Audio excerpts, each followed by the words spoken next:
Welcome to Sirisha's kitchen. இன்றைக்கி நம்ம நீர் தோசை எப்படி பண்ணுறதுன்னு பார்க்கலாம். 1 கப் பச்சரிசியை 4 மணி நேரம் ஊற வச்சுக்கோங்க.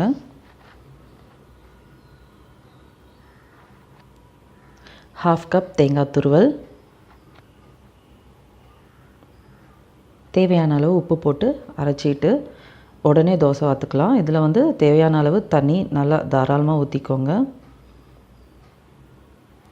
இப்போ ரவா தோசை எப்படி ஊற்றுவோமோ அந்த மாதிரி ஊற்றிக்கோங்க. ரொம்ப திக்காக இருந்தால் தோசை நல்லா இருக்காது. இது ஒரு சைடு மட்டும் குக் பண்ணுவோம், அதனால் நம்ம இதை மூடி வச்சுட்டு குக் பண்ணிக்கலாம். கொஞ்சமாக எண்ணெயும் சேர்த்துக்கலாம்.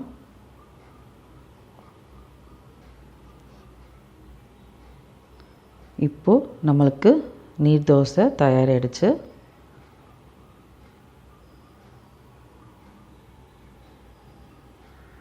இந்த வீடியோ உங்களுக்கு பிடிச்சிருந்தால் லைக் பண்ணுங்கள், கமெண்ட் பண்ணுங்கள், சப்ஸ்கிரைப் பண்ணுங்கள். தேங்க்யூ.